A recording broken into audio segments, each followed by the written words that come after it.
Urban FM 104.5. Urban FM 104.5. Avec Mosley dans les 104.5 Urban FM, la station urbaine Mosley, on parle de politique. Il y a la politique. Oui, il y a quand même. Ouais, l'Union nationale. Ouais. Il y a l'Union nationale, il y a Hervé, il y a le chef de l'État qui est rentré. Donc, c'est autant d'informations qui méritent d'être relayées. Effectivement, le week-end a été quand même assez intéressant. Vous savez que de plus en plus, nous nous approchons de l'élection présidentielle et il faut commencer déjà.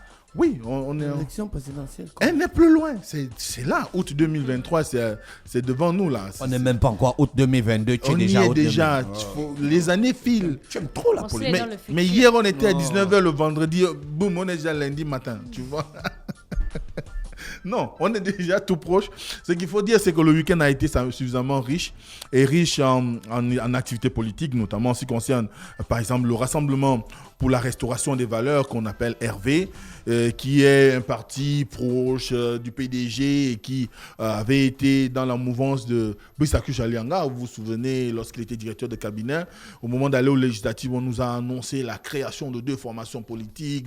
On a eu le SDG, les sociodémocrates, on a eu également le RV, les sociodémocrates dirigés par Brice Luango Bouyomeka et les RV dirigés par Tony Ondomba, qui est actuellement incarcéré à la prison centrale de Libreville. Mais par la suite, ils ont eu un congrès électif et lors de ce congrès, ils avaient porté Edouard Nkoré, qui était l'ancien ministre délégué à l'intérieur, mais également aujourd'hui député du 5e arrondissement, qui a été élu président de cette formation politique.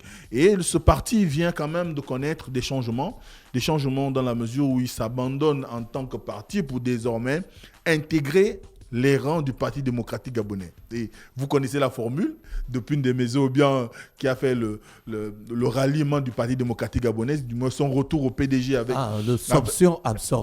Fusion-absorption. La fusion-absorption. Donc effectivement, le rassemblement pour la... Les gars, là c'est la politique, ils inventent des trucs. Fusion-absorption. Voilà. Donc on t'absorbe et on te fait quoi? Vous faites d'abord la fusion, donc tu es absorbé dans la fusion en fait. Tu es absorbé dans la fusion. Ouais. La fusion. La fusion, c'est quand on te mélange, non? Oui. Et l'absorption. C'est que tu perds directement ton statut. Donc tu n'existes plus. Tu n'existes plus. Mais si tu avais les postes à l'Assemblée nationale. Ça revient à celui qui t'absorbe et avec qui tu as fait la fusion et qui t'a absorbé. Voilà, c'est exactement. Donc c'est ça qui vient de se passer lors du congrès que le Rassemblement pour la restauration des valeurs vient d'organiser ce week-end. Mosley, excuse-moi, ce parti avait quelle valeur? Ce parti avait la valeur sur le plan national parce que c'est un parti qui est sorti des législatives avec quand même un bon nombre de députés à l'Assemblée nationale. Ils ont, je crois, un groupe parlementaire à l'Assemblée nationale, donc ce n'est pas un petit parti. Donc ils ont plus de 5 députés, je ne connais pas exactement le nombre, mais ils ont quand même au moins 5 députés à l'Assemblée nationale. D'ailleurs, le député de mon canton, c'est un membre du Rassemblement pour la restauration des valeurs, qui d'ailleurs, on a également son président qui est le député du 5e arrondissement, comme je le disais. Donc ils ont un groupe parlementaire à l'Assemblée nationale, donc ce n'est pas quand même une... petite formation politique qui intègre le Parti démocratique gabonais. C'est quand même un parti qui avait déjà une assise. Quand on a des députés à l'Assemblée nationale, on appelle ça avoir une assise nationale. C'est vrai qu'on n'est pas établi peut-être partout, mais ce qui est sûr, si on se réfère aux images lors de la tournée de Brice Akujalianga, on a vu que Hervé était la formation qui avait le plus grand nombre de militants qui allaient accueillir ces derniers lors de ces arrivées dans les différents aéroports ou encore sur les différents sites où il y avait des manifestations pour le recevoir lorsqu'il délivrait son message sous la conduite du chef, du moins le message qui lui avait été délivré par le chef de l'État. À l'époque, on l'avait baptisé le messager intime. Donc à ce moment-là, on peut quand même dire que les RV ont eu quand même à pouvoir instaurer, du moins à pouvoir s'inscrire dans la politique nationale en captant un grand nombre de jeunes, parce que les jeunes étaient nombreux à adhérer à cette formation politique. D'ailleurs, pour ceux qui sont allés couvrir ce congrès, ils ont pu remarquer que la coloration était leur emblème c'est le bleu, du moins leur charte couleur c'est le bleu, et il y avait plus de jeunes à ce congrès que des personnes d'un certain âge. Donc il y avait une certaine adhésion des jeunes à cette vision, et à ce moment-là ils leur ont fait confiance et ils leur ont permis de se retrouver à l'Assemblée nationale. Donc à ce titre-là, on peut dire que les RV ne sont pas une petite formation politique, c'est quand même un groupe parlementaire qui s'ajoute déjà au poids du PDG à l'Assemblée nationale, à peu près 120 ou 125 députés déjà. C'est un chiffre énorme.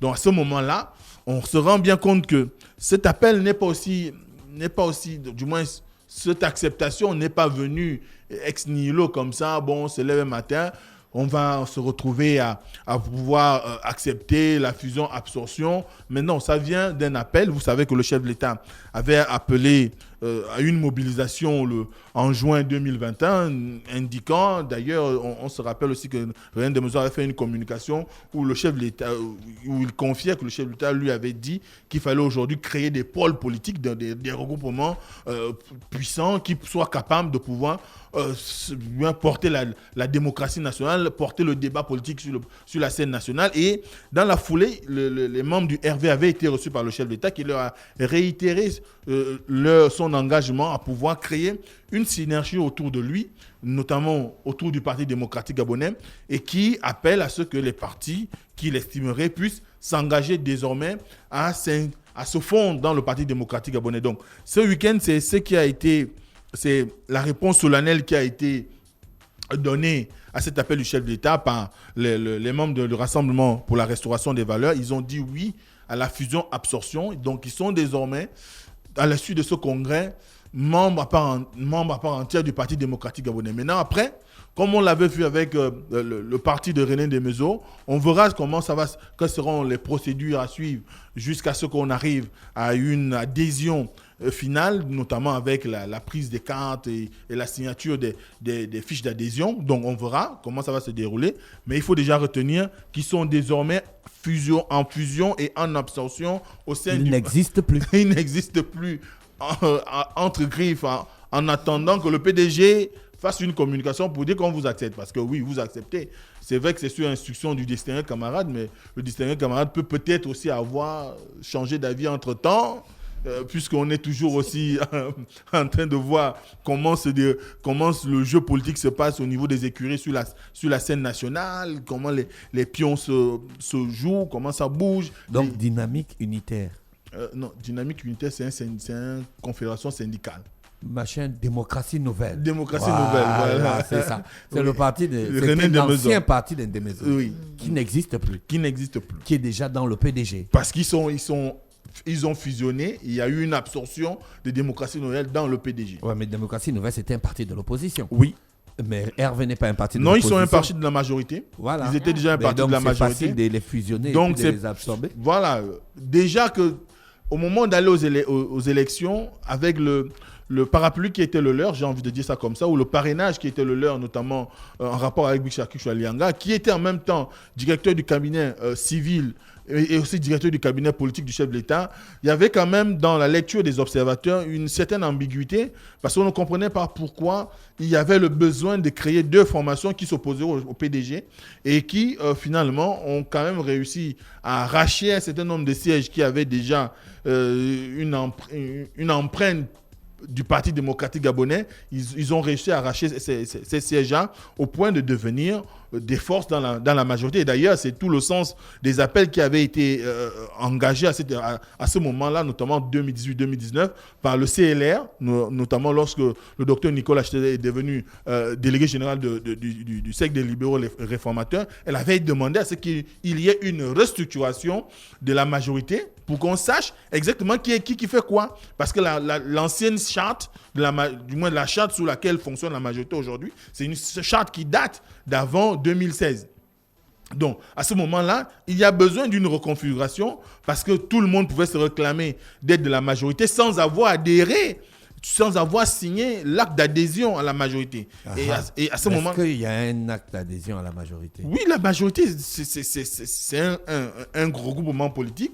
Quand vous y adhérez, vous signez l'acte constitutionnellement existant. Oui, c'est une formation qui existe. D'ailleurs, il vous souviendra que, par exemple, on a le défunt Guy Christian Madioga en était le porte-parole. On a des responsables comme qui aujourd'hui qui sont connus. Mais ce qu'il faut dire... Donc tu ne peux pas te réveiller un matin, tu crées un parti et puis tu dis je suis de la majorité présidentielle. Non, tu peux le dire.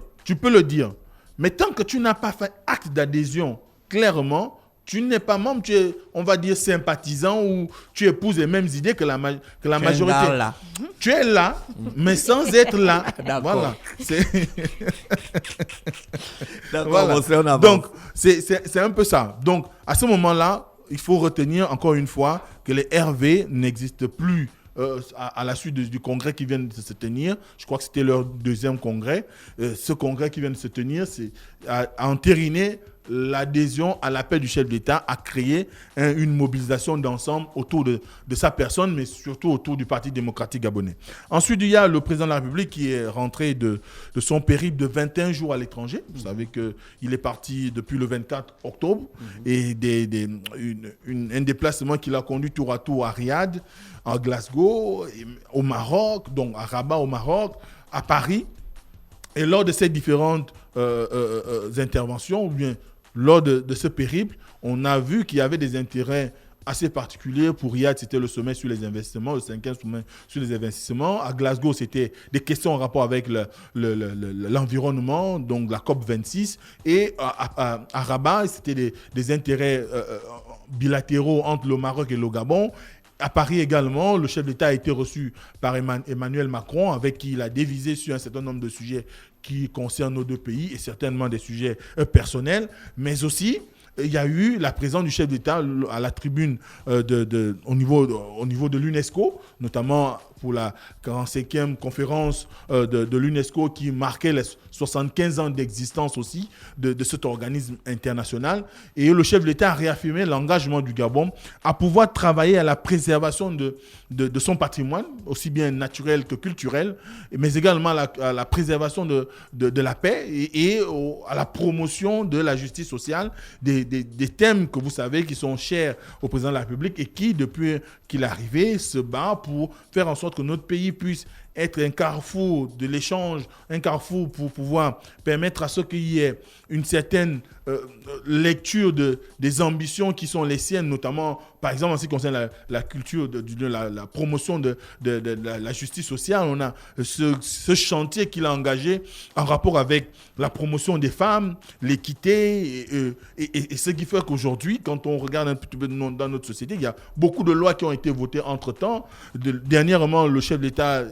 C'est d'ailleurs à la tribune de l'UNESCO, le chef d'État s'est réjoui de la classification du parc de Livindo comme patrimoine mondial de l'UNESCO. Donc, à ce moment-là, c'est quand même des points importants qu'on peut mettre à l'actif de cet infatigable ambassadeur de notre pays et qui ne cesse de pouvoir travailler pour faire en sorte qu'il y ait un regard assez positif sur notre jeune nation et que nous continuions à faire en sorte qu'il y ait des retours en investissement. Le travail qui est mené aujourd'hui, c'est celui de pouvoir plus ou moins apporter un regard positif, comme je l'ai dit tout à l'heure, sur la volonté des autorités à pouvoir transformer notre environnement, apporter du gain en moute pour notre économie, parce que le sommet sur l'investissement, ce n'est pas un sommet qu'on y va juste pour les beaux yeux de ceux qui vous invitent. Vous y allez parce que vous avez des ambitions et notre pays aujourd'hui a besoin des capitaux étrangers, a besoin de se reconnaître, du moins d'assumer son développement, et cela passe par le financement du plan d'accélération de la transformation. Aujourd'hui, vous avez la COP26 au cours de laquelle le chef d'État, d'ailleurs, il a animé deux communications, et lors de ces deux communications, il était question aujourd'hui de rappeler aux pays les plus développés, qui sont aussi les plus pollueurs, de pouvoir tenir leurs engagements, notamment en ce qui concerne la possibilité de financer la préservation de l'environnement. Le Gabon est un poumon en ce qui concerne son bassin forestier, notamment nous sommes dans le bassin du Congo, et ces dernières années, nous avons capté des millions et des millions de mètres cubes d'oxygène, donc de carbone, et ces millions de carbone capturés par notre environnement doit pouvoir quand même recevoir des chèques. On doit d'abord de plus en plus On avait déjà reçu un chèque. Voilà, oui, on avait déjà reçu un chèque de plus de 1,3 milliard de dollars. Donc, à ce moment-là, 3 millions de dollars, 1,3 million de dollars, pardon, pas milliards, parce que à ce moment-là, c'est beaucoup d'argent. Donc, à ce moment, il faut qu'aujourd'hui, de plus en plus, les pays pollueurs soient en mesure de pouvoir payer la facture pour les pays en développement, parce que notre pays, on ne peut pas arrêter notre développement et pendant que nous, on sera en situation de préservation de l'environnement, les Occidentaux continueront à polluer. Entre-temps, ils ne nous reversent rien. C'est quand même incompatible. Donc, il faut que derrière, il y ait aussi une compensation par rapport à nos efforts, par rapport aux sacrifices que nous faisons pour maintenir la planète dans un environnement qui soit, on va dire, vivable ou acceptable pour les humains. Donc, à ce moment-là, il y a quand même il faut reconnaître au chef de l'État cette ambition-là de mettre la lumière sur le Gabon, d'attirer les investisseurs. Après, il y a des discussions qui peuvent se faire sur les buts ou bien les résultats in fine de ce périple. Ensuite, il y a l'élection de Paulette Misambo à la tête de l'Union nationale. Chacun sait que tout au long depuis la reprise, on a parlé de ce congrès avorté en décembre 2020 et qui finalement vient de connaître son épilogue. Vous savez que c'était lors du deuxième congrès ordinaire de l'Union nationale qu'il avait été question de pouvoir se choisir un nouveau président pour cette formation politique, notamment parce que Zachary Mimboto, qui en était le président depuis la fondation, avait décidé de se mettre en retrait de la vie politique. Et il a eu le Covid. Bon, ça c'est autre chose. Il a eu le Covid, n'a pas participé au congrès, mais n'empêche. Mais c'est un grand absent. Mais c'est quand même lui le président du parti. Oui, mais il a fait une communication pour indiquer, et je crois que c'était... Est-ce qu'on est sûr qu'il avait le Covid? Ou Mais bien il ne voulait pas seulement venir? Bon, ça ce n'est plus, ça ne nous concerne pas. Pourquoi tu nous dis? Qu'il ait eu le Covid ou pas, ça ne nous regarde pas. Ce qui est sûr, c'est qu'il a fait une communication pour savoir qu'il a eu le Covid, il est en situation de Covid et qu'il ne pourrait pas se rendre physiquement à l'endroit. Mais ce qu'il faut dire surtout, c'est que le congrès, la suite du congrès de l'Union nationale vient quand même de donner une image positive de l'environnement politique de notre pays, parce que c'est la première fois qu'une femme sera chef d'un parti politique au Gabon. Si vous prenez tous les partis politiques qui existent au Gabon, il n'y a jamais eu de femme chef de parti, ni de création, ni d'héritage. Jamais. C'est la première fois qu'une femme va diriger un parti politique, et notamment l'Union nationale. Comme je le dis souvent, c'est une formation qui avait pour ambition d'être une alternative crédible au Parti démocratique gabonais. Donc la venue de Mme Paulette Misambo, que tout le monde connaît sous la scène nationale en tant qu'enseignante de départ, puis elle a été plusieurs fois ministre sous Omar Bongo. Voilà, elle a même été ministre de l'Éducation nationale. Et aujourd'hui, elle s'est engagée en politique aux côtés de plusieurs leaders, notamment on citera pêle-mêle Zachary Mimboto, Feu Casimiro Yemba, Feu André Mbobam, Feu Pierre Claver Zengebom, Jean Yegendong, autant de personnalités qui avaient donné du leur pour pouvoir créer l'Union nationale. Donc à ce moment-là, ce n'est qu'une consécration pour son combat mené, parce qu'il faut savoir qu'au moment où elle est portée à la tête de l'Union nationale, il y a quand même eu une situation de crise au sein de ce parti, parce que vous savez que la grande boutade qui était lancée à son adversaire, c'était qu'on veut passer à une transmission dynastique, c'est-à-dire que Mimboto abandonnait le siège de président en faveur de son beau-fils, qui est Paul-Marie Ngonjou. Mais il y a eu une levée de bouclier où les militants, les congressistes, en décembre, avaient décidé de ne pas... Les analystes politiques, vous êtes quand même des sorciers. Comment ça? Il abandonne le poste en faveur de son beau-fils. Est-ce qu'il abandonne ça parce que c'est son beau-fils ou bien parce que le gars a des capacités pour gérer le poste, politiquement parlant? Moi, je dis ce que les militants ont dit. Je ne dis pas... c'est pas moi. Les militants de l'Union nationale, eux-mêmes, avaient estimé qu'un Mimboto, peu importe d'alliance matrimoniale ou pas, ou de consanguin, ne pouvait pas hériter directement de la direction du parti. Et c'est pourquoi ils avaient appelé à corps et à cri de la candidature de Paulette Misambo pour qu'elle puisse réellement se positionner comme alternative à Paul-Marie Ngonjou. Elle l'a fait. C'est vrai que c'était un peu sous la pression. Par la suite, elle a accepté. Paulette a battu Paul. Oui, Paulette a battu Paul. Par la suite, elle l'a fait. On a vu comment cette période entre décembre et hier, du moins, a créé quand même un environnement assez délétère au sein de l'Union nationale où on a ressorti les vieux démons du clanisme, du tribalisme, de tout ce qui s'en est suivi, entre le combat en interne entre les Nzebi et les éléphants, les injures qui ont fusé de partout, on a mis en exergue les incapacités des uns des autres, on a mis en évidence l'incompatibilité en ce qui concerne le poste et un certain nombre de situations que les uns des autres avaient. On est allé même dans la vie intime des personnes.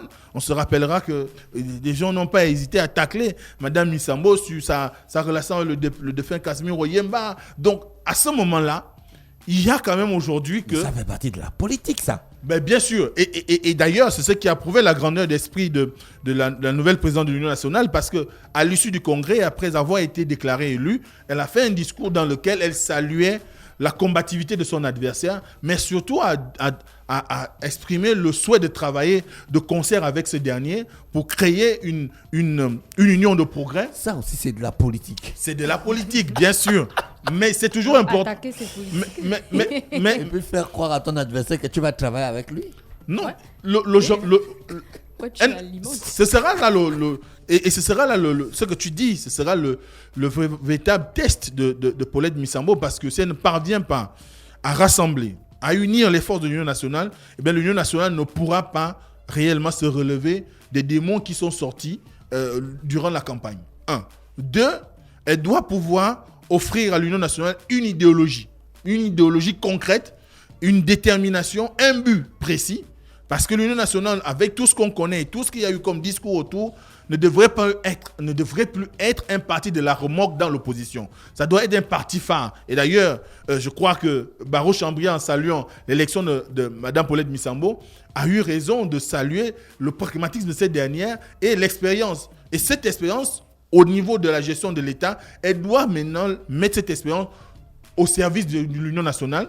Elle doit mettre cette expérience à profit pour les conquêtes à venir, notamment au moment où elle prend les rênes de l'Union nationale. On va aller à l'élection présidentielle, ce qui sous-entend qu'elle devra doubler d'efforts, elle devra faire plus que par le passé en termes d'engagement pour pouvoir créer un environnement propice à l'éventualité d'une candidature de l'Union nationale à l'élection présidentielle. Ça peut être elle ou pas. On a vu par exemple en France où on a eu une première secrétaire qui était Martine Aubry, mais elle a décidé de faire en sorte que François Hollande soit présenté comme candidat à l'élection présidentielle.